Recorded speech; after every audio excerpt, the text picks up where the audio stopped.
उत्तर प्रदेश के मेरठ में भाजपा नेता डॉक्टर सतीश चंद्र शर्मा को सीबीआई ने 3 लाख रुपए की रिश्वत लेते हुए रंगे हाथ गिरफ्तार किया है। यानी कि 3 लाख की रिश्वत, सीबीआई का जाल और भाजपा नेता हुए रंगे हाथ गिरफ्तार। आखिर मेरठ कैंट बोर्ड में चल क्या रहा था?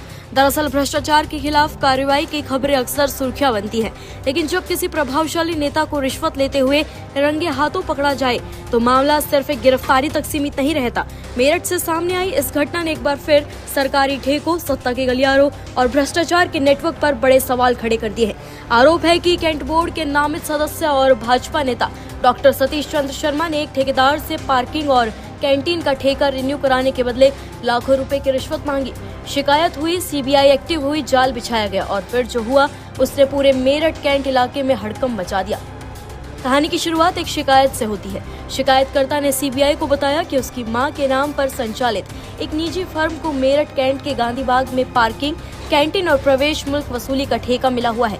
आरोप है कि इस ठेके को बिना किसी रुकावट जारी रखने और भविष्य में भी कामकाज सुचारू रखने के लिए कैंट बोर्ड के नामित सदस्य डॉक्टर सतीश शर्मा ने रिश्वत की मांग की है। शुरुआती मांग 9 लाख रुपए बताई गई, बाद में कथित तौर पर सौदा जो है 3 लाख रुपए में तय हो गया। शिकायत मिलने के बाद सीबीआई ने मामले को गंभीरता से लिया। 29 मई 2026 को भ्रष्टाचार का मुकदमा दर्ज किया गया और आरोपों की पुष्टि के लिए जांच शुरू हुई। जब शुरुआती जांच में शिकायत सही प्रतीत हुई तो एजेंसी ने एक विशेष ट्रैप टीम बनाई। पूरी रणनीति तैयार की गई ताकि आरोपी को सबूतों के साथ पकड़ा जा सके। फिर आया ऑपरेशन का दिन। शुक्रवार देर शाम ठेकेदार तय रकम लेकर अंसल टाउन स्थित डॉक्टर सतीश शर्मा के आवास पर पहुंचा। उसके साथ सीबीआई का एक अधिकारी रिश्तेदार बनकर मौजूद था। जैसे ही कथित तौर पर डॉक्टर शर्मा ने 3 लाख रुपए की रकम अपने हाथ में ली, पहले से तैनात सीबीआई टीम ने उन्हें मौके पर ही दबोच लिया। देखते ही देखते पूरा इलाका सुरक्षा एजेंसियों से भर गया और खबर आग की तरह फैल गई कि कैंट बोर्ड के प्रभावशाली सदस्य को रिश्वत लेते हुए गिरफ्तार कर लिया गया है। लेकिन कहानी यहीं नहीं रुकी। गिरफ्तारी के बाद सीबीआई ने डॉक्टर शर्मा के घर की तलाशी ली। जांच के दौरान 50 लाख रुपए से अधिक नकदी मिलने की बात सामने आई। साथ ही कई इंपॉर्टेंट फाइल, डॉक्यूमेंट्स और रिकॉर्ड्स भी जब्त किए गए। जांच एजेंसी को शक है कि इन दस्तावेजों में लेन देन और कथित भ्रष्टाचार से जुड़े अहम सुराग छिपे हो सकते हैं। अब इन डॉक्यूमेंट्स की बारीकी से जांच की जा रही है। वहीं आपको बता दें, डॉक्टर सतीश शर्मा कोई साधारण व्यक्ति नहीं है। पेशे से होम्योपैथी डॉक्टर और केंद्रीय मंत्रालय द्वारा नामित कैंट बोर्ड सदस्य हैं। पिछले कई सालों से वो इसी पद पर बने हुए थे। कैंट बोर्ड में चुनाव नहीं होने के कारण उन्हें बार बार नामित सदस्य बनाया जाता रहा। राजनीतिक और प्रशासनिक गलियारों में उनकी अच्छी पकड़ मानी जाती रही है। ऐसे में उनकी गिरफ्तारी ने कई लोगों को चौंका दिया है।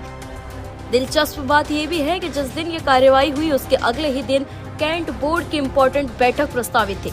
इस बैठक में पार्किंग ठेके के नवीनीकरण सहित कई महत्वपूर्ण मुद्दों पर फैसला होना था।